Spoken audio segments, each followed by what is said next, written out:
ये देखिएगा अध्याय नंबर 4 का श्लोक नंबर ये 34 कि उस तत्व ज्ञान को जो सच्चिदानंद घनम ब्रह्म की वाणी में है, जिसने अपने मुखारविंद से आकर बोल के उच्चारण किया, उस ब्रह्म ने उस ज्ञान को तू तत्वदर्शी ज्ञानियों के पास जाकर समझ, उनको भली भांति दंडवत प्रणाम करने से, उनकी सेवा करने से और कपट छोड़कर सरलता पूर्वक प्रसन्न करने से वे परमात्म तत्व को भली भांति जानने वाले ज्ञानी महात्मा तुझे तत्व ज्ञान का उपदेश करेंगे। अब वो तत्वदर्शी संत होगा कैसा, इसकी पहचान भी अपने पवित्र सदग्रंथ इस श्रीमद् भगवत गीता जी में लिखा है 15वें अध्याय के प्रथम श्लोक में। ये देखिएगा,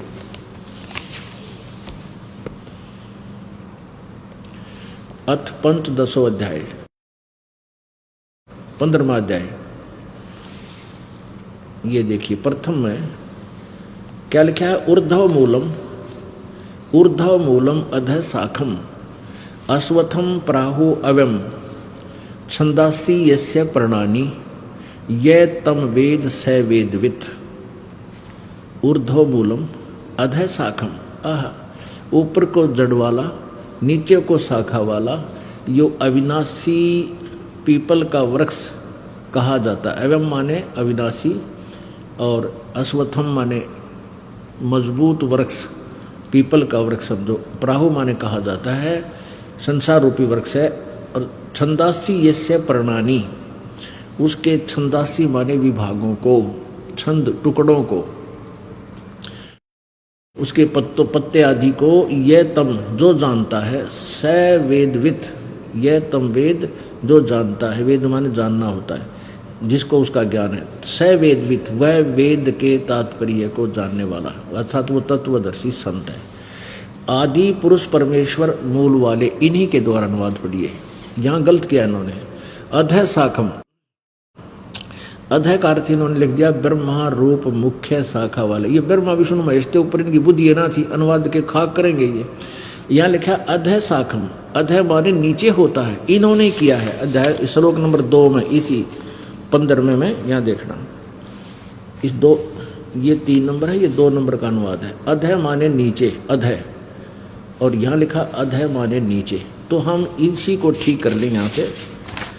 अधः शाखम ऊर्ध्व मूलम, आदि पुरुष परमेश्वर रूप मूल वाले, यानी ऊपर को जड़, ऊर्ध्व लिखना था, ऊपर को जड़ वाले, अर्थात ऊपर को जड़ तो समझो वो आदि परम परमेश्वर यानी परम अक्षर ब्रह्म है। ये जड़ इस वृक्ष, संसार रूपी वृक्ष की, जिससे सबको राहत मिलती है, जड़ से खुराक जाती है पूरे वृक्ष को।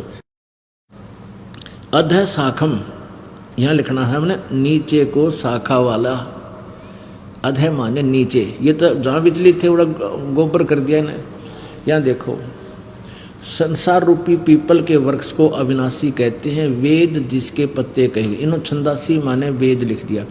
ठीक है, ये अर्थ कुछ भी बना सकते, लेकिन इसका सीधा अर्थ है इसके विभागों को, जो पत्ते आदि विभाग हैं कहे जाते हैं, और उस संसार वृक्ष को ये वेद, ये माने जो पुरुष मूल सहित जड़ से लेकर पत्तों तक जो बता देगा, तत्व से जानता है, वह स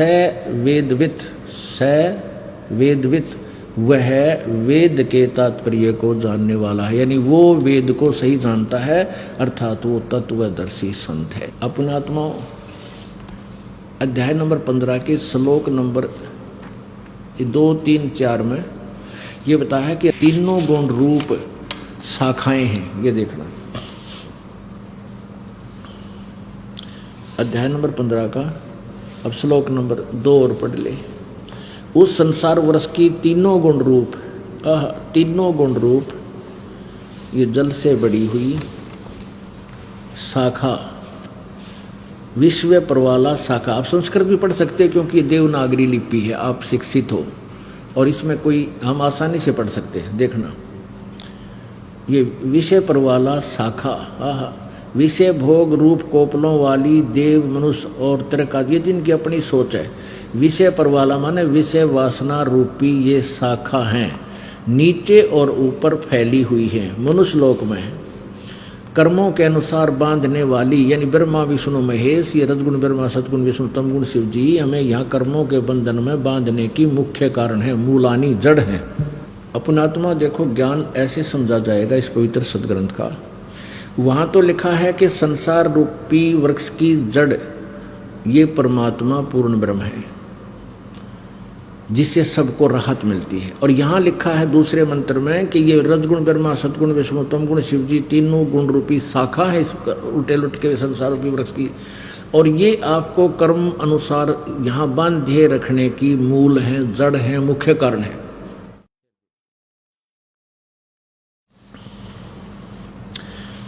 ये दूसरा 15 में जाएगा। उस संसार वृक्ष की तीनों गुण रूप रजगुण ब्रह्मा सदगुण विष्णु तमगुण शिव जी रूपी जल से बड़ी हुई ये विषय पर वाला शाखा, विषय कोपलों वाली यानी नीचे शाखाएं हैं, ये शाखाएं हैं नीचे और ऊपर, सर्वत्र नहीं, केवल ऊर्ध्वम, ऊर्ध्वम माने ऊपर, ऊर्ध्वम फैली हुई है। मनुष्य लोक में कर्मानुबंधनी, कर्मों के अनुसार बांधने वाली, कर्मा में फंसा कर रखने वाली, नियमित यहाँ हमें नियोजित रखने वाली, ये मूलानी यानी मुख्य कारण है। ये जड़ें हैं, हमारी जड़ है, हमें यहाँ बांधे रखने के मुख्य कारण है मूलानी। और नीचे और ऊपर फैली हुई है, सभी लोगों में नहीं लिखा इसमें, अनुसंततानी यानी व्याप्त हो रही हैं। अब तीसरे में कमाल किया है, इस संसार वर्ष का जैसा स्वरूप, जैसा वर्ष स्वरूप जैसा कहा है वैसा यहाँ विचार काल में नहीं है, अर्थात तेरे मेरे डिस्कशन में, इस गीता जी के ज्ञान में। अब क्या कह रहा है कि जो अब मैं तुझे ज्ञान दे रहा हूँ, गीता ज्ञानदाता कहता है, अर्जुन तेरे मेरे डिस्कशन में, विचार काल में मैं तुझे यथार्थ ज्ञान नहीं दे पाऊंगा इस संसार रूपी वृक्ष की रचना के बारे में, क्योंकि इसका आदि और अंत यथार्थ रूप से मुझे ज्ञान नहीं। इसलिए कहा कि इसके बारे में तत्वदर्शी संतों को जाकर पूछ। यहां देखना, इस संसार वृक्ष का स्वरूप जैसा कहा है वैसा यहां विचार काल में यानी गीता के ज्ञान में नहीं पाया जाता, क्योंकि न तो इसका आदि है और न इसका अंत था, न इसकी अच्छी प्रकार से सचिथी ही है, यानी ये गीता ज्ञानदाता इससे परिचित नहीं है। इसलिए इस सुविरुद्ध मूलम यानी जिस संसार रूपी वृक्ष का जो जड़ है वो तो अविनाशी है, वो परमात्मा परम अक्षर ब्रह्म आदि पुरुष परमेश्वर, दृढ़ यानी सदा रहने वाला, अति दृढ़ मूल वाले संसार रूपी पीपल के वृक्ष को यानी सारी सृष्टि रचना को दृढ़ वैराग रूपी शस्त्र द्वारा काटकर नहीं, उस तत्व ज्ञान रूपी शस्त्र द्वारा इस उलझी हुई गुत्थी को काटकर, उसके पश्चात इस चौथे श्लोक में बताया है, उसके पश्चात उस परम पुरुष परमेश्वर को भली भांति खोजना चाहिए, जिसमें गए हुए पुरुष फिर लौटकर संसार में नहीं आते, और जिस परमेश्वर से यानी जिस भगवान ने, परमात्मा ने ये पुरातन संसार वृक्ष की प्रवृत्ति विस्तार को प्राप्त हुई, अर्थात जिस परमात्मा ने इस संसार रूपी वृक्ष की रचना की है, उसी आदि पुरुष नारायण की मैं शरण हूँ। इस प्रकार दृढ़ निश्चय करके उस परमेश्वर का मनन और निधिध्यासन करना चाहिए। यानी इससे सिद्ध है कि गीता ज्ञानदाता अपने बारे में कह रहा है कि मैं तो नासवान हूँ, तू भी नासवान है, पहले भी जन्म हुआ, आगे भी होगा, और मेरा ओम नाम है।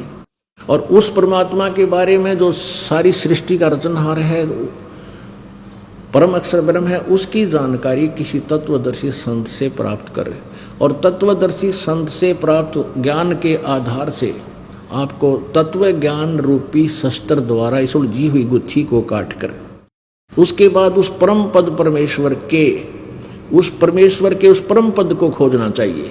इसका अर्थ ये बनता है कि जहाँ जाने के बाद फिर कभी जन्म मृत्यु नहीं होती, साधक फिर लौटकर संसार में कभी नहीं आते, और मैं भी उसी की शरण हूँ। वैसे गीता ज्ञानदाता खुद कह रहा है कि मैं भी उसी की शरण में हूँ, केवल उसी की पूजा कीजिए। उसी के बारे में गीता जी अध्याय नंबर 18 के श्लोक नंबर 62 में कहा है कि अर्जुन तू सर्वभाव से उस परमेश्वर की शरण में जा, उस परम अक्षर ब्रह्म की शरण में जा, जिसकी कृपा से तू परम शांति को और सनातन परम धाम को प्राप्त होगा। अपनात्मा वो परमात्मा कौन है? यहाँ थोड़ा सा एक और समस्या आ जाती है कि रजगुण ब्रह्मा है, सतगुण विष्णु, तमगुण शिव जी।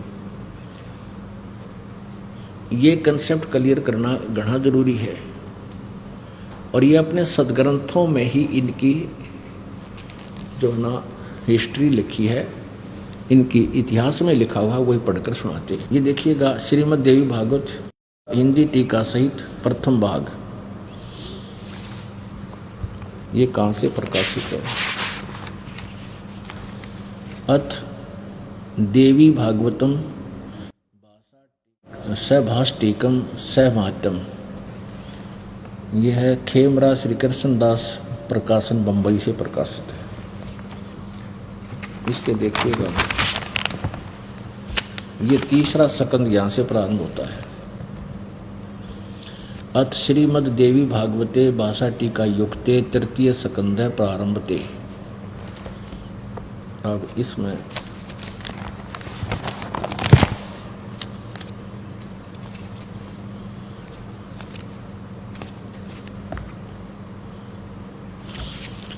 ये 11वां पृष्ठ है, इसका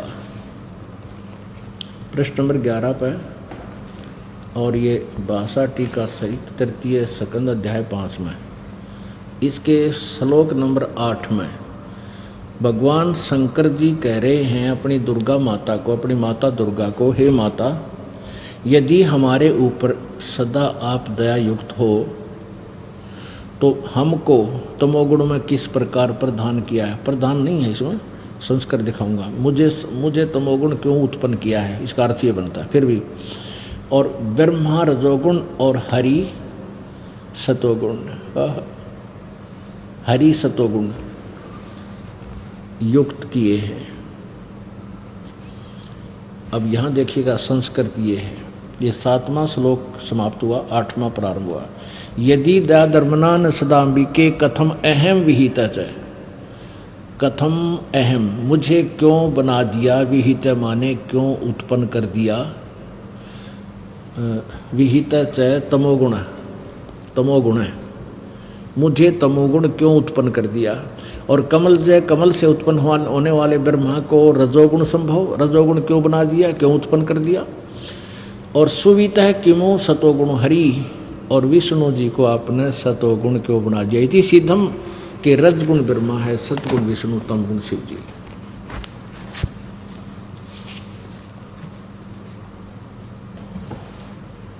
अब ये इसलिए दिखा कि जो पीछे आपने देखा अपने आत्मा दास का केवल इतना ही प्रयत्न है। परमात्मा यही बता रहे थे कि गीता जी अध्याय नंबर 16 के श्लोक नंबर 23 में लिखा है कि शास्त्र विधि को त्याग कर जो मनमाना आचरण कर, शास्त्र विधि को त्याग कर जो मनमाना आचरण करते हैं उनकी ना तो सुख होता है, ना उनकी गति होती है, और न ही उनको कोई सुख होता है, न उनकी कोई सिद्धि प्राप्त होती है, अर्थात यूजलेस। अब यह प्रसंग यहाँ से शुरू हुआ था कि न तो ब्रह्मा जी को ज्ञान है, न विष्णु जी को ज्ञान है, न शिव जी को ज्ञान है। अब यहाँ देखिएगा ब्रह्मा विष्णु महेश जी की सती थी, उनके ज्ञान की सती थी। अब तभी हम परमात्मा को समझ पाएंगे, जिनको हम भगवान मानते थे उनकी सतीथि से परिचित हो जाएंगे, तभी हम उनसे हटकर अपने यथार्थ मार्ग पर आएंगे। ये निंदा नहीं है दास जो कर रहा है, ये तो एक अनमोल काम कर रहा है। यानी कई अनजान जो अज्ञान आधार पर आधारित हैं कहते हैं आपके गुरुजी तो दूसरों की आलोचना करते हैं, वो अपना ज्ञान बताओ। अरे अपना बता के दिन बात बिगाड़ रखी है, अपनी अपनी कह गए इस दुनिया के माँ, और बिन साहिब की बंदगी की ठोर ठिकाना ना। हम निंदा नहीं करते, हम सदग्रंथों को आपके रूबरू कर रहे हैं, और सदग्रंथों में जो लिखा है उनको आप सच्चा मानते हो, क्योंकि जो आपके गुरुजी थे वो यही बताते थे कि हम ये ज्ञान पुराणों से आपको बता रहे हैं, वेदों से बता रहे हैं, गीता जी से बता रहे हैं। आज उन्हीं को हम फिर पढ़ रहे हैं, भाई इतनी सी बात है। देखिएगा श्रीमद् देवी भागवत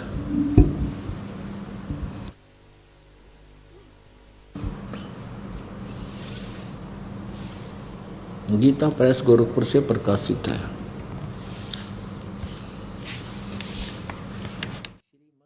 श्रीमद् देवी भागवत, संपादक हनुमान प्रसाद पोदार चिमन लाल गोस्वामी। और ये कहाँ से प्रकाशित है?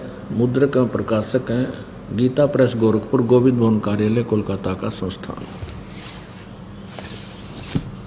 यहाँ देखिए 28 पृष्ठ पे पहला सकंद, ये प्रथम सकंद, पहला सकंद, प्रश्न नंबर 28 पर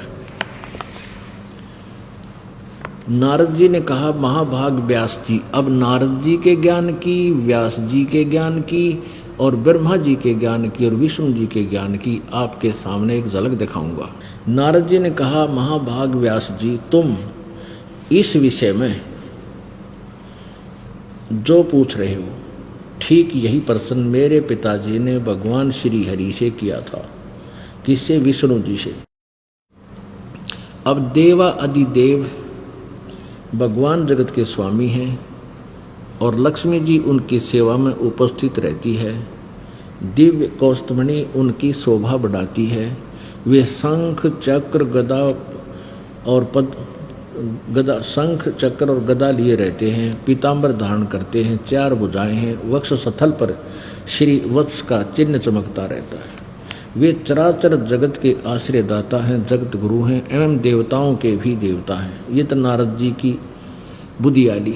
और व्यास जी सुन ही रहा है, वो तो पहले अज्ञानी है। ऐसे जगत प्रभु भगवान श्री हरि महान तप कर रहे थे। उनकी समाधि लगी थी, यानी विष्णु जी घोर तप कर रहे थे। यह देखकर मेरे पिता ब्रह्मा जी को बड़ा आश्चर्य हुआ। उन्होंने उनसे जानने की इच्छा प्रकट की। किससे? श्री विष्णु जी से ब्रह्मा जी ने जानने की इच्छा प्रकट की। ब्रह्मा जी ने पूछा, प्रभु आप देवताओं के अध्यक्ष ब्रह्मा जी विष्णु जी को सर्वेसर्वा मान रहे हैं, जगत के स्वामी और भूत भविष्य एवं वर्तमान सभी जीवों के एकमात्र शासक हैं। भगवान फिर आप क्यों तपस्या कर रहे हैं और किस देवता की आराधना में ध्यान मग्न है? मुझे असीम आश्चर्य ये हो रहा है कि आप देवेश्वर एवं सारे संसार के शासक होते हुए भी समाधि लगाए बैठे हैं। ब्रह्मा जी के विनीत वचन सुनकर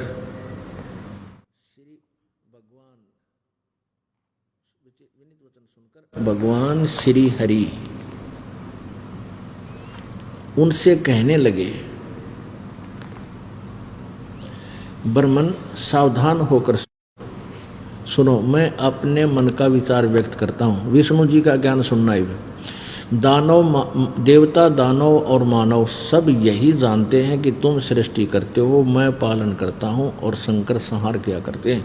किंतु फिर भी वेद के पारगामी पुरुष अपनी युक्ति से यह सिद्ध करते हैं कि रचने, पालने और संहार करने की यह योग्यता जो हमें मिली है, इसकी अधिष्ठात्री शक्ति देवी है, यानी दुर्गा है। वे कहते हैं, आगे चलो, सुवर्त प्रत्यक्ष और परोक्ष दोनों उदाहरण मैं तुम्हारे सामने रखता हूँ, सुनो। यह निश्चित है कि उस शक्ति के अधीन होकर ही मैं इस शेष नाग की सैया पर सोता और सृष्टि करने का अवसर आते ही जाग जाता हूँ। मैं सदा तप करने में लगा रहता हूँ। उस शक्ति के शासन से कभी मुक्त नहीं रह सकता। कभी अवसर मिला तो लक्ष्मी के साथ सुखपूर्वक समय बिताने का सौभाग्य प्राप्त होता है। मैं कभी तो दानवों के साथ युद्ध करता हूँ। अखिल जगत को भय पहुँचाने वाले दैत्यों के विकराल शरीरों को शांत करना मेरा परम कर्तव्य हो जाता है। और मुझे उस शक्ति के, यानी दुर्गा के अधीन होकर रहना पड़ता है। मुझे सब प्रकार से शक्ति यानी दुर्गा के अधीन होकर रहना पड़ता है। उन भगवती शक्ति का, यानी दुर्गा का मैं निरंतर ध्यान किया करता हूँ। ब्रह्मा जी, मेरी जानकारी में इन भगवती शक्ति से बढ़कर दूसरे कोई देवता नहीं, कोई भगवान नहीं है। आदिया विष्णु जी के ज्ञान का ओढ़ विष्णु जी का है, मैं दुर्गा से ऊपर किसी भगवान को नहीं जानता। मेरी जानकारी में दुर्गा सुप्रीम पावर है, सुप्रीम गॉड है, मैं इसकी पूजा करता हूँ। अपने आत्माओं, एक तो ये देख लो, परमात्मा पहले कहा करते थे, भाई तन दर सुखिया कोई न देखा, जो देखा सो दुखिया हो, उदय अस्त की बात करते हैं, मन सबका किया विवेक का हो, सबका किया विवेक का हो। क्या बताते थे भाई, साच कहूँ तो जग ना माने, पर झूठ कही ना जाई हो, साच कहूँ तो जग ना माने, पर झूठ कही ना जाई हो, ब्रह्मा विष्णु ये शिव जी दुखिया, जिन ये राह चलाई हो, जिन ये राह चलाई हो। परमात्मा 600 वर्ष पहले कहा करते रही, ब्रह्मा विष्णु में सुखी नहीं, तुम इनकी पूजा करके सुख की आशा इनसे करते हो, थारी आंख फूट रही है ज्ञान वाली। अब ये स्वयं कह रहा है कि मैं ज़्यादातर पहले तो घोर तप करता है, इस काल का जाल है ये, इस तप करने से इनमें सिद्धि आ जाती है, इनकी बैटरी चार्ज हो जाती है, और फिर ये राक्षसों को मारते हैं, जाकर उस सिद्धि शक्ति से लड़ते हैं, और फिर उस पाप के को इनके बैड अकाउंट में लिख देता है। ये काल है, सारा जीवन बर्बाद कर देते हैं ये ब्रह्मा विष्णु में। क्यों? बड़ी घनी पुण्यात्मा, विशेष पुण्य संग्रह जिन आत्माओं का होता है उनको ये पद दे देता है, राज्य पद है ये। और जितना उच्च राज्य पद प्राप्त होगा उतना ही पाप का भागी इस काल के जाल में जीव गणा होगा। ये राज्य तय 10 दिन का और करोड़ों वर्षों का नरक, फिर गदार कुत्ता कमर टूटेगी, काग खाएंगे, फिर कुत्ता बन के कीड़े पड़ेंगे, वो पाप रहेंगे न्यारे, वो इसको भोगने पड़ेंगे। अब ये खुद स्वीकार करते हैं कि मैंने मुश्किल से कभी कोई टाइम थोड़ा बहुत मिलता है तो लक्ष्मी जी के पास थोड़ा बहुत समय बिताता हूँ, नहीं तो मैं ज़्यादातर तप करता हूँ, फिर युद्ध करता रहता हूँ। और भगवान 600 साल पहले बताया करते परमात्मा, उसकी बात हमारा जची कोई ना, क्योंकि इन अज्ञानियों ने हमारे अंदर अज्ञान इतना ठोक दिया था, उस झूठ को सच्ची जता रखी थी। अब विष्णु जी तक है, मैं दुर्गा से ऊपर कोई भगवान नहीं मानता, मैंने बेराय को नहीं, ज्ञान नहीं। अब दुर्गा कहती है कि एक ब्रह्म की पूजा करो, ये और देख लो, वो कहती है कि ब्रह्म की पूजा करो और सब बातें छोड़ दो। ये 7वां स्कंद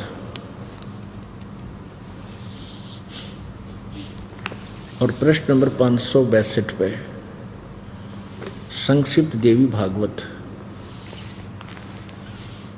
देवी के द्वारा हिमालय को ज्ञानोपदेश, ब्रह्म स्वरूप का वर्णन।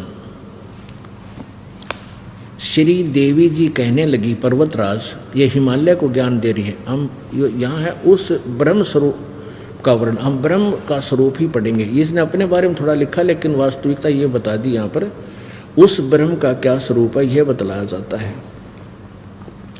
जो प्रकाश रूप सबके अत्यंत समीप में स्थित गुह है, हृदय रूप गुहा में स्थित होने के कारण गुहाचर नाम से प्रसिद्ध है, और महान पद अर्थात परम प्राप्य है। वह समस्त प्रजा के ज्ञान से परे है, अर्थात किसी की बुद्धि में आने वाला नहीं है, यह तुम जानो। जो परम अक्षर रूप है, जो सूक्ष्म से भी अत्यंत सूक्ष्म है, जिसमें संपूर्ण लोक और इन लोकों में विनिवास करने वाले प्राणी स्थित हैं, वही यह अक्षर ब्रह्म है, वही सबके प्राण है, वही सबकी वाणी है और वही सबके मन है। वह यह परम सत्य और अमृत अविनाशी तत्व है, यानी ब्रह्म को कदे अक्षर परम कह रही है, क्योंकि इसको भी ज्ञान नहीं है दुर्गा को। और उस वेदने योग्य लक्ष्य का तुम वेदन करो, मन लगाकर उसमें तन्मय हो जाओ। सौम्य उपनिषद में कथित महान अक्षर रूप धनुष लेकर उस पर उपासना द्वारा तीक्ष्ण किया हुआ बाण संधान करो, और फिर भावानुगत चित्त के द्वारा उस बाण को खींचकर उस अक्षर रूप ब्रह्म को ही लक्ष्य बनाकर वेदन करो। परवण उसका नाम है, यानी ओम तो मंत्र धनुष है, जीवात्मा साधना करती है वो बाण है, और ब्रह्म उसका उद्देश्य है, ब्रह्म लक्ष्य कहा जाता है। यहाँ देखिएगा, उस एकमात्र परमात्मा को ही जाने, दूसरी सब बातें छोड़ दो। उस एकमात्र ब्रह्म को ही जाने, दूसरी सब बातों को छोड़ दे, यानी और किसी भी देव की पूजा नहीं करनी, अपनी को भी मना करती है ये। यही अमृत रूप परमात्मा के पास पहुंचाने वाला पुल है। संसार समुद्र से पार होकर अमृत स्वरूप परमात्मा को प्राप्त कराने का यही सुलभ साधन है। जिस प्रकार रथ के चक्कर मारे लगे। यहाँ देखो, इस आत्मा का ओम के जप के साथ ध्यान करो। ओह, कि उस परमात्मा की भक्ति केवल ओम का नाम से जाप करो। इससे अज्ञान में अंधकार से सर्वथा परे, संसार समुद्र से उस पार जो ब्रह्म है उसको पा जाओगे, तुम्हारा कल्याण हो। अब यहाँ क्या बताया है कि वह ब्रह्म 563 पृष्ठ पे, 563 पृष्ठ पे, वह यह सबका आत्मा ब्रह्मलोक रूप दिव्य आकाश में स्थित है, वहाँ पर रहता है, वहाँ उसका निवास है ब्रह्मलोक में। और पुण्यात्माओं, गीता जी अध्याय नंबर 8 के श्लोक नंबर 16 में लिखा है कि ब्रह्मलोक पर्यंत ये सभी पुनर्वर्ती में है, इनका वहाँ गए हुए प्राणी भी फिर जन्म मृत्यु में आते हैं। ये है श्रीमद् भगवत गीता अध्याय नंबर 8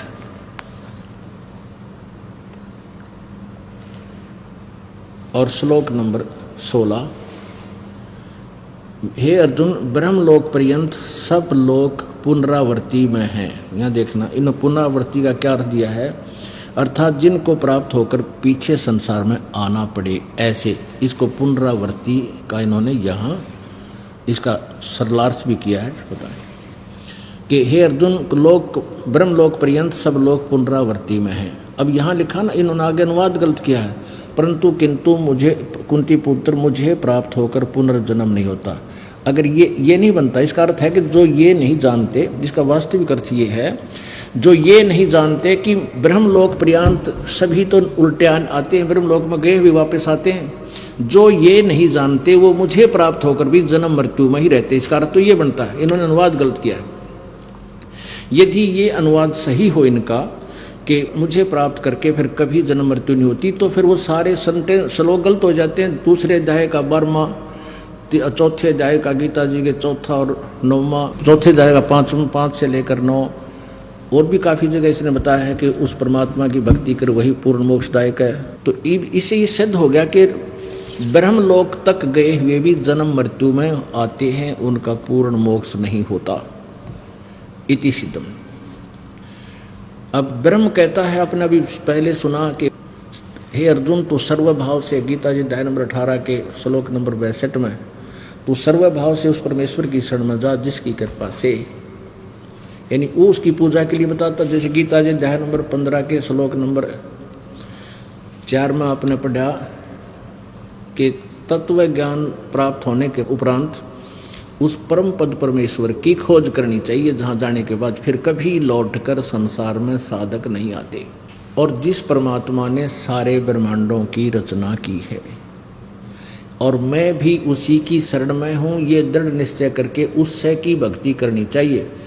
और यही गीता जी अध्याय नंबर 18 के श्लोक नंबर 62 में कहा है कि अर्जुन, तू सर्वभाव से उस परमात्मा की शरण में जा। वो परमात्मा कौन है, कैसा है, कहाँ रहता है? वह परमात्मा परम अक्षर ब्रह्म है और उसका नाम कबीर देव है, कबीर साहब है। उसके विषय में आपको जानकारी देते हैं। उस सूक्ष्म वेद की कुछ उस अमर वाणी को आपको सुनाते हैं, जो कितनी मार्मिक है, कितने गूढ़ रहस्य से युक्त है। आदरणीय गरीबदास साहिब जी को परमात्मा की प्राप्ति हुई है। परमेश्वर स्वयं आकर के उनको गांव छुड़ानी, जिला झज्जर, हरियाणा प्रांत, भारतवर्ष में वो स्वयं परमेश्वर पूर्ण ब्रह्म परम अक्षर ब्रह्म एक साधु रूप बनाकर गरीबदास जी को खेतों में मिले, जिसमें गरीबदास जी अपनी ही गायों के पाली थे, गवाले थे। वहाँ से उनकी आत्मा को सचखंड सतलोक लेकर गए। ब्रह्मा विष्णु महेश की सब सतिथि से परिचित करवाया। आज से लगभग 250 वर्ष पहले गरीबदास जी ने आंखों देखा वर्णन कबीर परमेश्वर की महिमा का लिखा हुआ है अपनी अमरवाणी में। और कबीर जी ने उनके अंतःकरण में अपना वो सूक्ष्म वेद फीड कर दिया था। उन्होंने दोबारा फिर उस परमात्मा के ज्ञान को दोबारा प्रकाशित किया। कस्तूरी नाम कबीर है, बिन छेड़े मैं कंते, आदि अंत की कहते हूँ पटतर कोई न संत। कस्तूरी नाम कबीर है। आय हाय, कहते हैं कस्तूरी की इतनी अच्छी सुगंध होती है, उस न छेड़ो, उसको कहीं पर लगाओ या ना लगाओ, जहाँ भी वो रखी है उसकी आसपास के क्षेत्र में अपने आप सुगंध फैल जाती है। कस्तूरी नाम कबीरे है, बिन छेड़े मैं कंत। आदि अंत की कहत हूँ पटतर कोई न संत। उसके बराबर ना तो कोई संत है और ना ही कोई भगवान है। आदि अंत यानी शुरू से लेकर आखिर तक का ये निचोड़ सुन ले। चिदानंद चंदन कला अवगत लहर उठनते, जिन आकार अजोखे पद त्रिकुटी में दिखनते। नैनो मद निरखत रहे अवगत नाम कबीर, बेड़ा पार लगाए हूँ सुरत सरोवर तीर। ना सतगुरु जननी जन्या जाके माने बाप। अब गरीबदास साहिब जी आंखों देखा बता रहे हैं कि वो कबीर परमात्मा जो सतगुरु रूप में यहाँ आते हैं, यथार्थ ज्ञान देते हैं। ना सतगुरु जननी जन्या जाके मायन बाप, पिंड ब्रह्मंड से बाहर है जाना तीनों ताप। नैनो मद निरखत रहे अवगत नाम कबीर, बेड़ा पार लगाए हों सुरत सरोवर तीर। दो नैनों बिच कमल है उजल हिरंबर धाम, शेष शेष फुल रटत है जिन्होंने पाया राम। कहते तुम क्या साधना करते हो, जय राम राम राम जय जय राम सीताराम राधे श्याम राम राम राम राम। कहते इस राम राम के करने से यदि तुम्हें भगवान मिल जाता तो शेष नाग जी 1000 उसका मुंह है फन, और एक फन में 2 जीव हैं, और एक बार में वो 2000 बार राम राम जब पैर उससे दिन का लाग रहा जब तक जन्म हुआ है, आज तक तो उसने राम मिला कोई नहीं। यानी गुण तीनों की भक्ति में ये भूल पड़ो संसारे, कहे कबीर निज नाम बिना भाई कैसे उतरो पारे। निज नाम यथार्थ मंत्र, यथार्थ भक्ति मंत्र नाम के बिना तुम पार नहीं हो सकते। गरीब शेष 88 ना गए 2400 पर चोख, 3300 पर तलब है कोई बकरा कोई बोक। क्या बताते हैं कि ना तो ये 88,000 ऋषि पार हुए और ना ये 24 अवतार और 33 करोड़ ये देवता, इनके ऊपर भी काल का जाल है, काल का फरमान इनके पास आता है, काल का तलब है, और ये 1,84,00,000 योनियों में धक्के खाते हैं, भटकते हैं। कोई बकरा बनता है, कोई बोक बनता है। एक बार जब राजा युधिष्ठिर जी ने यज्ञ की थी, अश्वमेध यज्ञ की थी, इसलिए कि मेरे को ये भयंकर स्वप्न दिखाई दे रहे हैं, ये किसी प्रकार ये 3 ताप का कष्ट मेरा हरण हो, दूर हो। तो श्री कृष्ण जी के बताए अनुसार साधना की गई थी और उसमें एक यज्ञ की गई थी, और उसमें एक टर्म एंड कंडीशन रख दी थी कि सभी संत ऋषि महापुरुष देवता सभी को आमंत्रित करो, और जब सब भोजन खा लेंगे, भोजन जब खा लेंगे तो ये शंख, एक शंख रख दिया अलग से, एक सुसज्जित स्टेज बनाकर एक आसन पर, कि ये शंख अपने आप बजेगा। यदि शंख बज गया तो समझो आपकी यज्ञ पूर्ण होगी, यानी तुम्हारा संकट निवारण हो जाएगा, अन्यथा नहीं होगी। तो उस यज्ञ में कौन आ गए थे? 33 करोड़ देवता, 88,000 ऋषि, 12 करोड़ ब्राह्मण और ब्रह्मा विष्णु महेश गुप्त रूप में, और साथ में ये ज्योति निरंजन काल भी अन्य रूप धारण करके आ गया था, और सभी ने भोजन कर लिया था, वो शंख नहीं बजा। तब श्री कृष्ण जी में प्रेरणा दी परमात्मा ने अपनी सतिथि को जीवित रखने के लिए तो श्री कृष्ण जी ने भी भोजन खा लिया था। अब युधिष्ठिर जी ने पूछा, प्रभु हमारे पाप गणे हैं, हमने बहुत जुल्म किया महाभारत के युद्ध में, जिस कारण से हमारी यज्ञ पूर्ण नहीं हुई, शंख नहीं बजा और सभी ने भोजन खा लिया, प्रभु हम घने पापी हैं। श्री कृष्ण जी ने कहा था, भाई इसमें शंख बजाने वाला कोई साधक है ही नहीं, और ये जितने दिखाई देते ना अपने, ये भक्त नहीं है, ये ऋषि, ये मोक्ष मार्ग को पर नहीं लगे हुए ब्रह्मा, ये सभी देवता जितने 33 करोड़ देवता, 88,000 ऋषि, उसमें इसी तो बैठी थी ये वशिष्ठ मुनि जैसे और मारकंडे ऋषि जैसे और भाई सारे 9 नाच 84 शब्द, ये गोरखनाथ जैसे भी आत्मा गुप्त रूप में वहाँ आए हुए थे, और उनके भोजन खाने से भी उनका यज्ञ संपूर्ण नहीं हुआ था। तो श्री युधिष्ठिर जी उनके मुंह की तरफ देख रहे, श्री कृष्ण जी की तरफ, जैसे हक्के बक्के से रह जाते हैं कि ये भगत को ना। श्री कृष्ण जी में मालिक ने प्रेरणा दी, कबीर जी ने, और श्री कृष्ण जी बोला कि भाई ये भगत को नहीं, ये तो सारे 84 लाख योनिया में गधे कुत्ते सूर बनेंगे। अब युधिष्ठिर के उनके मुंह की तरफ देख रहा, जैसे आंखें फट जाती हैं। कृष्ण जी समझ गए कि ये मेरी बात पर यकीन नहीं कर रहा। श्री कृष्ण जी ने कहा कि युधिष्ठिर मेरी बात पर यकीन नहीं है। अगर नहीं जी ऐसी कोई बात नहीं हो सकती, आप जो कहो सच्ची ना हो, पर मेरी बुद्धि छोटी है। मेरे न्यूना दस दी ऐसे तोब बैठे, ये 33 करोड़ देवता, 88,000 ऋषि, 12 करोड़ ब्राह्मण जो चारों वेदों को कंठस्थ किए बैठे, और यहाँ बैठे इंद्र के लोक की बात बता दें। कृष्ण जी बोले ये जंत्र मंत्र कर सके, इनका मोक्ष नहीं हो सकता। तब ना यकीन होता दिखा तो श्री कृष्ण जी ने अपना आशीर्वाद हाथ वो वहाँ पर वर्तमान सभी ऊंचे ऊंचे आसन पर बैठे नो जच का कति ना धोकर एक गच अच्छा भोजन खाना था, तो यूँ बैठे उनको यूँ हाथ कर दिया सबकी तरफ एक बार, और फिर कहा कि देख युधिष्ठिर, इनकी आगे आने वाले जन्मों की सची थी। कोई तो बकरा बना खड़ा अपने आसन पर, कोई गधा बना खड़ा, कोई कुत्ता, कोई केचुआ, कोई सांप, कोई किसी प्रकार के, हर प्रकार की उनकी अलग अलग से, कोई कई एक ही प्रकार की योनि प्राप्त करेंगे ऐसे उनके। अब युधिष्ठिर जी ने जब ये देखा, आंखें बंद कर ली और कहा, भगवान इस लीला ने रोको, इस लीला को रोको। श्री कृष्ण जी बोला, लीला को नया सच्चाई है,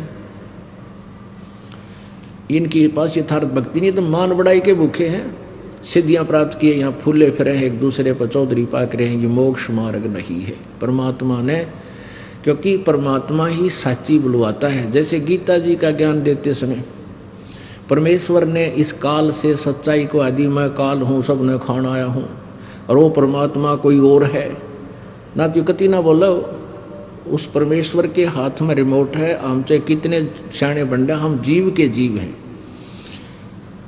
तो इसलिए उसने बुलवा दिया ना, तो कति ना बताओ इतने दिन हो गए इसना कबाड़ कर रखा, अंधेरे में डाल रखे थे।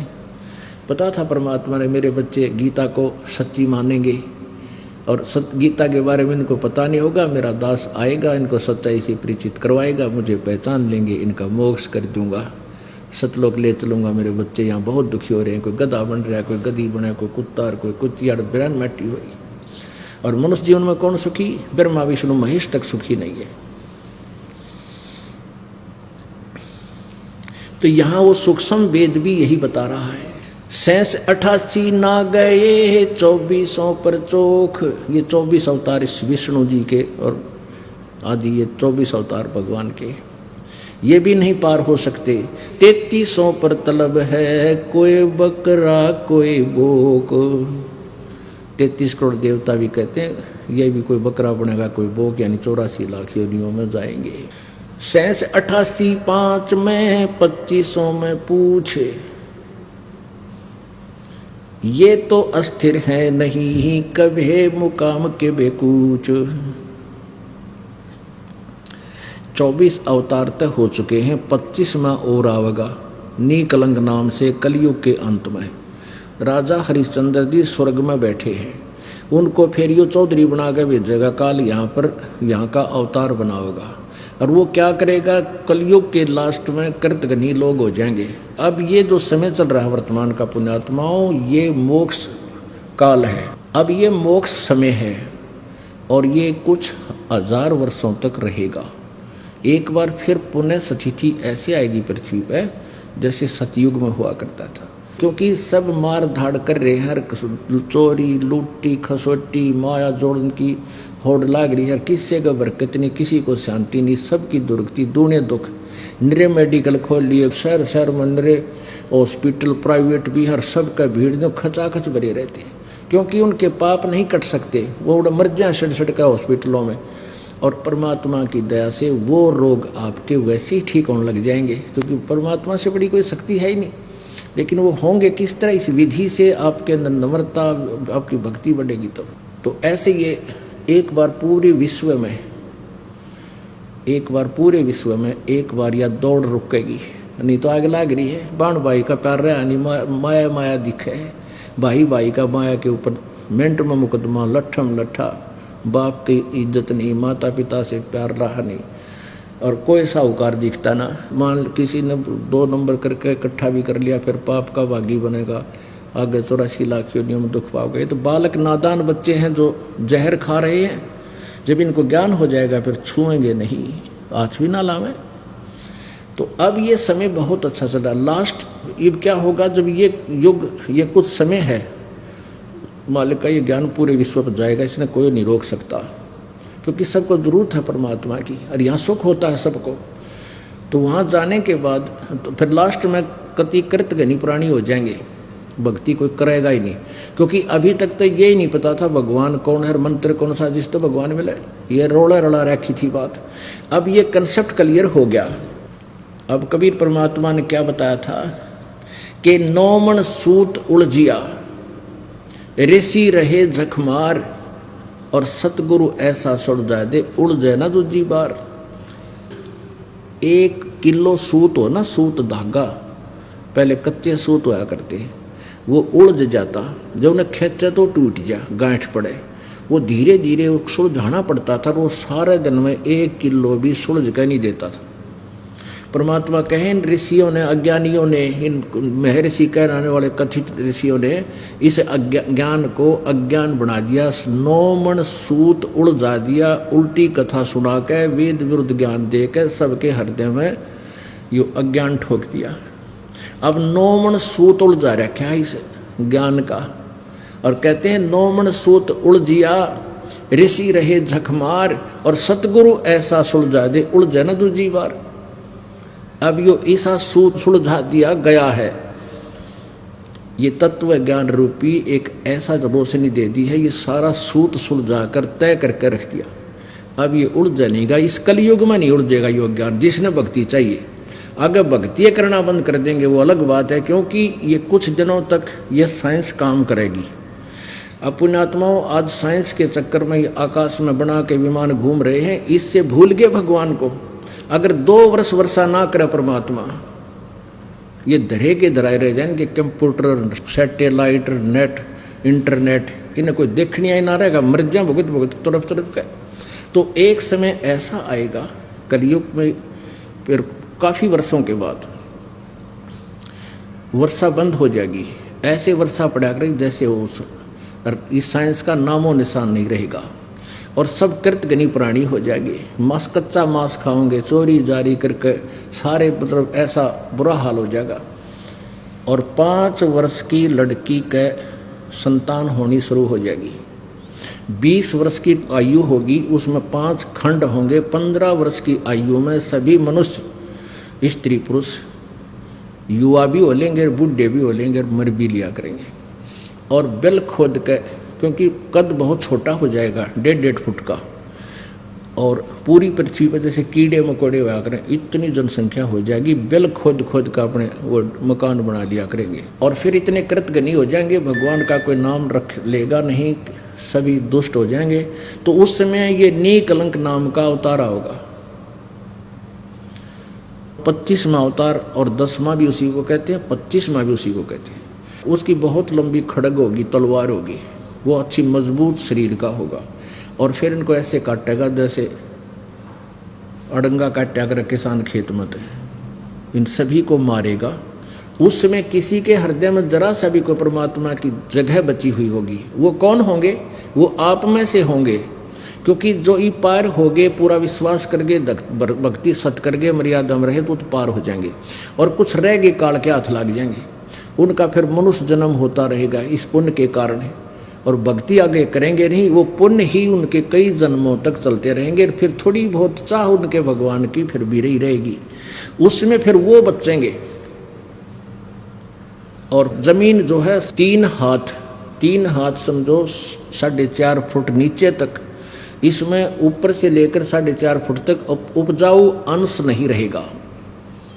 आप देख रहे हो एक फसल को तैयार करने के लिए दे खाद पे खाद, ये दे खाद पे खाद, यूरिया और फलाना और कितने कट्टे इसमें जहर ठोकर लाए गए, अंत में यह कति निष्क्रिय हो जाएगी, या योग्य नहीं रहेगी काश्त करने की, उपजाऊ नहीं रहेगी। तो फिर क्या होगा कि फिर बहुत जबरदस्त वर्षा होगी, पूरी पृथ्वी पर जल ही जल कई फुट खड़ा हो जाएगा। और कई वर्षों में जाकर के वो धीरे धीरे सूखेगा। और नीचे जो जहर चला गया पृथ्वी में वो ऊपर आएगा, ऊपर आकर के वो ऊपरली सतह पर पृथ्वी को नीचे से फिर घास जमेगा, ऊपरली सतह पर वो विष खत्म हो जाएगा। और नीचे से उपजाऊ अंश काफ़ी वर्षों तक जब उसमें खड़ा रहने से फिर घास फूस पैदा होगा पृथ्वी पर, पेड़ पौधे हो जाएंगे हरिये पर। और वातावरण दूषित होने के कारण आपका कद घट जाएगा, इस जीव का कद हाइट कम होती चली जाएगी। तो प्रदूषण को फिर ये वृक्ष ठीक करेंगे, पूरी पृथ्वी पर वन ही वन हो जाएंगे। और सारे जो प्रदूषण को वन ऑक्सीजन को छोड़ेंगे, कार्बन डाइऑक्साइड ग्रहण करेंगे। इस प्रकार ये पूरे वातावरण को फिर परिवर्तित कर देंगे। और फिर क्या होगा कि माता पिता तो छोटे छोटे होया करेंगे और बेटा बेटी उनसे दुगनी उम्र के, दुगनी हाइट के होने लग जाएंगे कुछ ही दिनों में। और फिर सतयुग प्रारंभ हो जाएगा। और जो अच्छी आत्माएं फिर सतयुग में जन्म लेंगी, लेकिन वो होंगी वही जो अब विचलित रह जाएंगी और ईब पार होगी, उनका फिर जन्म नहीं होगा। वहाँ आपकी ऐसे ही मनुष्य जीवन होगा, आपका ऐसा ही परिवार होगा। जैसे आप यहाँ जन्मे तो आपको धीरे धीरे आपका पूरा एक संसार बस गया, ऐसे ही वहाँ आपका एक परिवार होगा। जो अच्छी आत्माएं आपके बच्चे हैं, अगर वो भक्ति करके तो जो के तो ये बच्चे आपके साथ वहीं आ लेंगे।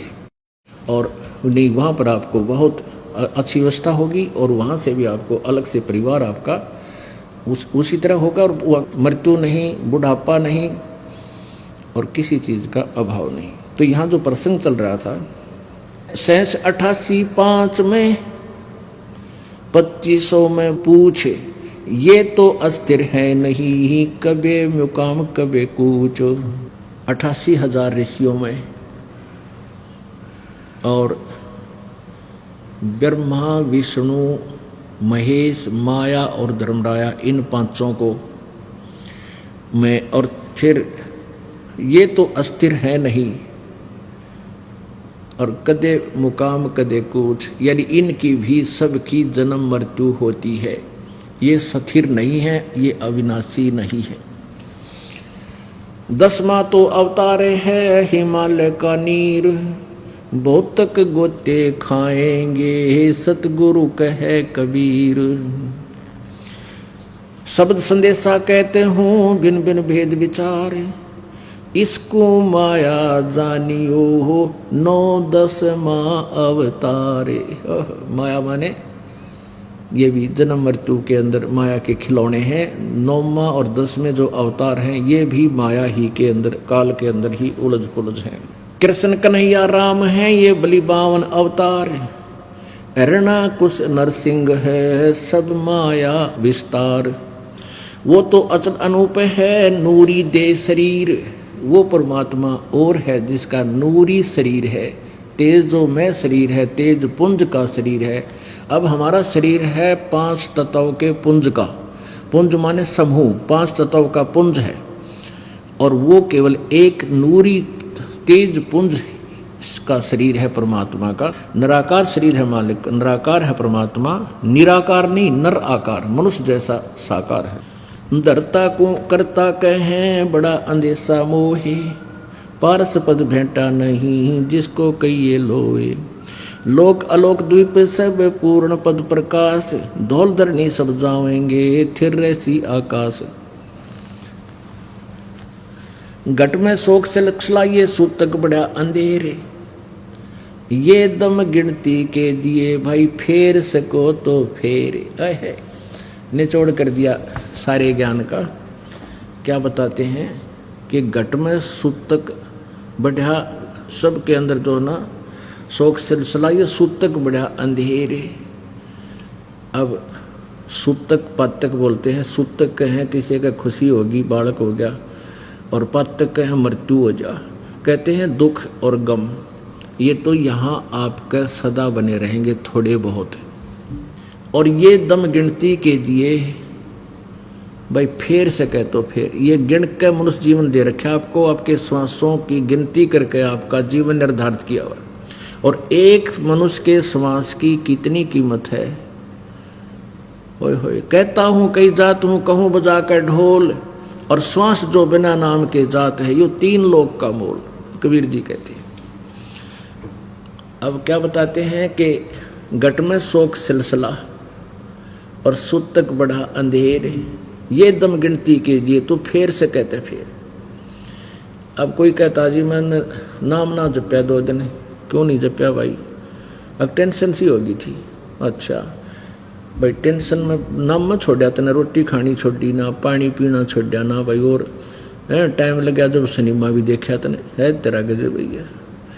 और छोटी मोटी क्योंकि आप बहुत ज़्यादा पाप से ग्रस्त हैं। धीरे धीरे जैसे कपड़ा घना मैला हो गया, एक बार साबुन लाया तो थोड़ा सा कुछ दिखेगा, कहीं साफ होने लग गया। फिर 2 बार 3 बार 4 बार साबुन लाने से फिर उज्जवल होगा। तो ऐसे ही आप जी भक्ति कर रहे हो, धीरे धीरे धीरे धीरे आपके युगों युगों के ढेर हैं पाप कर्मों के, और ये साबुन और जल अभी प्राप्त हुआ ही शुरू है आप लगाने इसमें, अब देखना निर्मल हो जाओगे। तो इस दौरान अब जैसे इस दौरान जो जीवन है आपका, इसमें थोड़ी बहुत ठूठा बनी रहा करे, और भक्ति नहीं छोड़नी चाहिए। भक्ति करें पार पड़ेगी, नहीं तो फिर भक्ति छूट गई और ये तो और ज़्यादा बढ़ जाएंगे चूँचाते। एक समय एक दरोगा जी घोड़ी पर चढ़ा जा था, कहीं आ रहा था SHO, और गर्मियों के का समय मौसम था। उस घोड़ी को भी प्यास लग आई और खुद को भी बहुत जोर की प्यास लग रही। एक किसान रहट के द्वारा पानी निकाल रहा था, सिंचाई कर रहा था अपने खेत में। पहले रहट होते थे, पुली सी लगाई जाती थी ऊपर, पुली के ऊपर चैन के ऊपर बाल्टियां वेल्ड करके नीचे से भरकर आती थी, वह पुली घुमाई जाती थी बैलों के द्वारा, जैसे कोल्लू घुमाया करें। तो पहले इसे जुगाड़ होया करते, एक लंबा सा लठ लेकर उसकी पाठ बनाया करते, कोल्लू में डालकर वो सारा जुगाड़ को, तो वो पुली चर्रक करे जो वो चल है, कुछ कोल्लू चर्र चूँ वो ऐसे चलता था। नीचे तो पानी भरका आता तो लोड में वो पुली में चूँ चर ये होती रहती थी। अब दरोगा जी ने देखा कि सामने पानी निकल रहा है, वहाँ पानी मैं भी पीऊँगा और अपनी घोड़ी को भी पियाऊँगा। और घोड़ी पर चढ़ा और उसके निकट आया तो घोड़ी उस रेट्स के चलने से वो चूँ जो हो रही थी, ची चूँ जो चल रही थी, उसने बिदक गई और बिदक कर दूर बाज गई। दरोगा जी गुस्से में कहने लगे, रहो रहट वाले, इस चूँ को बंद कर, मेरी घोड़ी डरती है। उसने रहट रोक दिया, बैल रोक दिए, तो चूँ खत्म होगी, तो गिल्ला पानी खत्म हो गया, क्योंकि चूँ चल रहा था वो पानी तो। और वो आगे खेतों में सूखे खेत थे, साथ पी रहे थे जल, तो घोड़ी निकट लेकर आया तो जल नहीं पाया। दरोगा जी कहने लगा, वो जल निकाल। उसने फिर बैल आँख दिया, फिर चूँ हुई तो घोड़ी फिर 1 किला दूर जा खड़ी हुई। ऊपर दरोगा जी उसने कहा, अरे चूँ को रोक। उसने फिर बैल रोक दिए और फिर निकट आया, कहने लगा पानी निकालो। पानी निकालने के लिए फिर चूँ वो अब घोड़ी फिर बाज गई। अब वो किसान बोला, दरोगा जी इस चूँ में पी गए तो पी गए ना, दोनों मरोगे तुम।